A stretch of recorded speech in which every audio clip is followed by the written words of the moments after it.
Join the coven.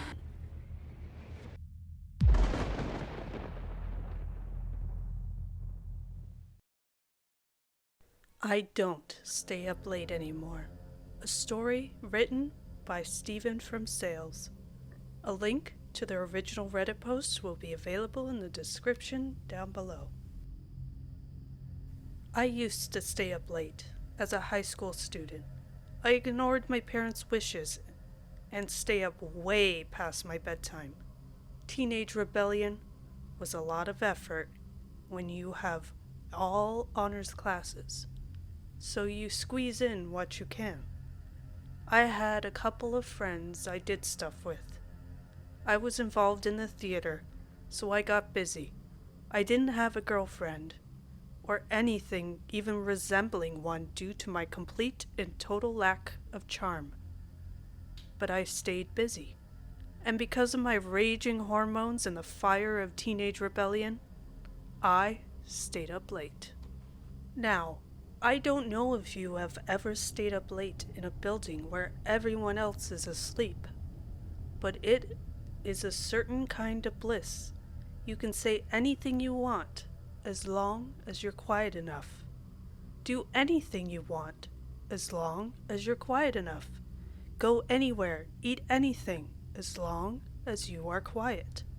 I have spent a great many nights in my room, alone, curled up with the TV on and quiet, laptop on hand as I wrote the next of my stories. Sci-fi, post-apocalyptic, even just regular old fantasy. I've poured it all out onto virtual paper with black pixelated ink and a steady hand. A guy has to have a hobby, right? I'm full of creativity, and the occasional D&D session doesn't exactly quench the thirst for adventure present in a young boy. So I stayed up late, and I made my own adventures. One such night, things changed. The shadows of my home stopped being welcoming. I stopped roaming the floors of my house after dark. I started hearing things, started becoming more withdrawn. I entered my room earlier, stayed up later. Eventually, I couldn't bear the silence, the loneliness. It all climaxed on one night in the fall when the clocks stopped. I am not a strong person.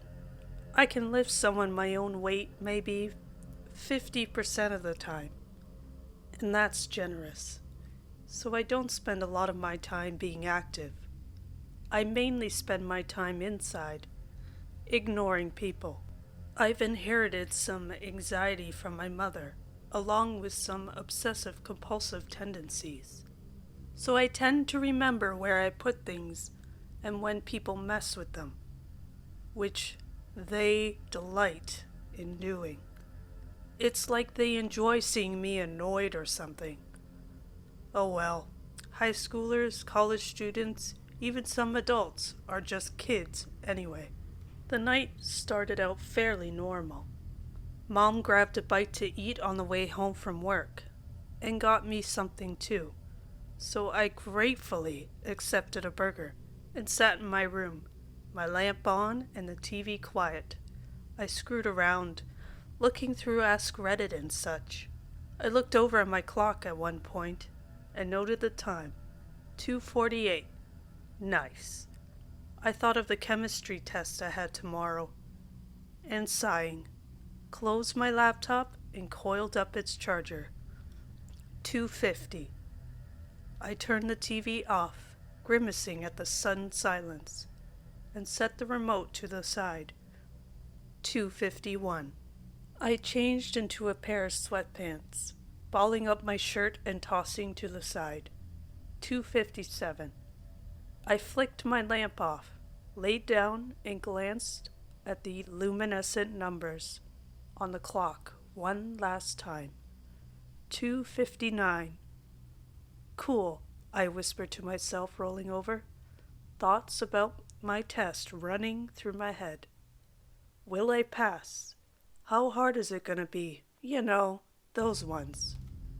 I laid there for what must have been at least 20 minutes, listening to the noises of the night.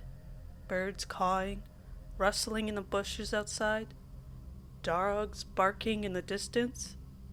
I rolled over again, looking at the clock again. When I saw the time, my blood ran cold. 2:59. That couldn't have been right. I was pretty accurate when it came to guessing time. One of the perks of my anxiety allowed. Made, really, me to gauge time really accurately. And I knew that it had to have been at least 20 minutes of silence and darkness. Then another thing hit me. I couldn't hear the rest of the house noise. Usually, there'd be plenty of little noises here and there. Plumbing running the water from the toilet to the grate empty it went to. Or maybe some creaking as the back door was pushed on by the wind. But tonight, right now, there was nothing. I listened harder, and I realized I couldn't even hear the sounds of nature. The silence was deafening. I could hear my blood rushing in my ears, the movement of my comforter on my skin. I could hear my heart beating out loud, plain as day. I got out of bed, the springs squeaking as if they were frightened mice, and switched my lamp on. It shone bright for a grand total of 5 seconds, then winked out.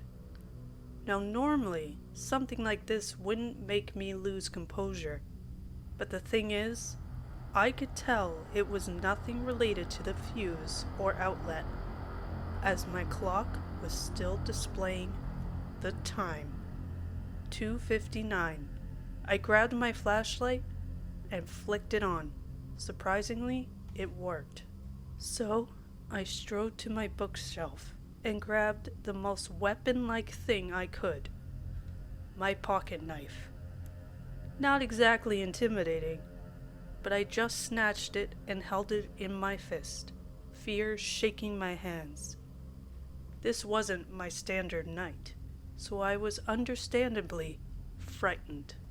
I stepped out of my room, taking a last look at the clock. I don't really think I need to tell you what time it was, but I'll say it anyway. 2:59. The rest of the house was still silent, and I figured maybe the breakers in the rest of the house were just tripped by something. That happens, right? So, I headed towards the garage, where the fuse box thing was. I was uninterrupted on the way through the darkened hallway, and I felt even more fearful. I could usually hear my mom asleep, snoring away, or my dogs being loud as they are. But nothing. I started to rush and instantly tripped over something. I kept a tight grip on my light, but not my knife, which fell from my hand and put itself in the floor next to my face. I flinched away from it, now visible shaking, I was sure, and sat up, casting my light around for whatever I tripped over. But it was gone. I knew it wasn't my feet, as I could feel something like fur on it. Maybe it had been one of my dogs, but wouldn't I have heard it scrabble away? I scooted away, forgetting my knife and standing up. I proceeded towards the kitchen, then eventually to the garage. In the kitchen, the oven's clock wasn't on, nor was the microwave, which just reinforced my theory about the power. I looked at my phone on the counter and turned the screen on. The time was, you guessed it, 2:59. This made me feel fear as I progressed to the garage. I opened the door and tried the light. Nothing. Figures. So I stepped into the room, looking with my flashlight for the fuse box. That is, until the light went out. I smacked it against my hand, expecting it to flicker to life, but nothing. Suddenly, through the little clothing I had on my body, I could feel the room's temperature, ice cold. Now, I don't watch a lot of horror shows, but I knew something was up. I have lived in the South for all my life, and there is absolutely no reason an early fall night would be this cold. I shivered, my teeth chattering audibly, and turned around to step back inside. The door wasn't there. I remember, with my foul mouth, I just up and said, "What in the hell?" Now, it wasn't that I could see a bare wall or anything. Quite the opposite.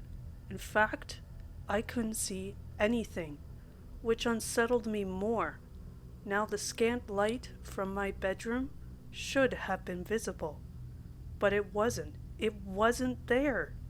My lighthouse, my rock, the little bit of courage I had left was gone, and now I was alone, afraid and blind. I felt my heartbeat quicken, my blood freezing and boiling all at once, my stomach disappearing. I heard a clatter on what felt like the other side of the room, and then the pitter-patter of animal steps. Then a growl. Looking around, panicking now, I couldn't see anything.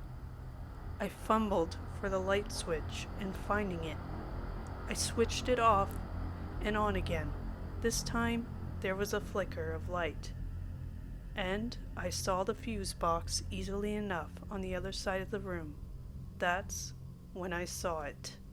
It was a large, black, dog-like thing with greasy, oily fur. It had green eyes, almost human in their sockets. I saw near me, in the newfound light, was sitting a plant pot. Dropping my flashlight, which flickered on as it hit the ground, snatched the pot and threw it at the thing. The ceramic pot bounced off the thing and slid to the side near the fuse box, while it skittered away out of the light's range, and I instantly dashed for the fuse box in a full-on sprint now.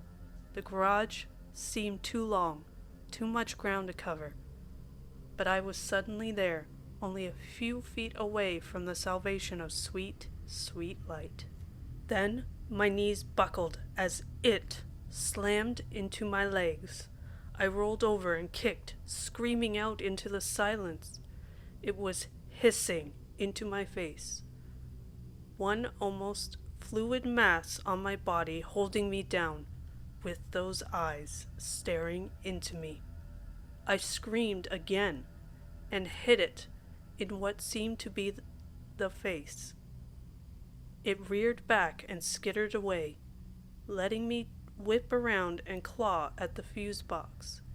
I flipped every single one into the on position and huddled up against the wall, breathing short and ragged gasps. I got up. It was gone. Leaving the garage, I left the light on until I could slam the door shut and lock it behind me. I did so with every other room in the house until I grabbed my knife from the living room floor. Then I backed myself into my room and pushed my bookshelf against my door. Nothing else, not tonight. Climbing into my bed, satisfied that I wasn't going to be interrupted anymore, I turned my lamp back on, the light staying on this time, and grabbed my TV remote. I flicked my TV on and queued up another episode of The Office, calming myself down. There was never a chance to enjoy it as suddenly my clock let out a little beep. Then the lamp and TV went out. I instantly turned to see the time. 3 o'clock. I don't stay up late.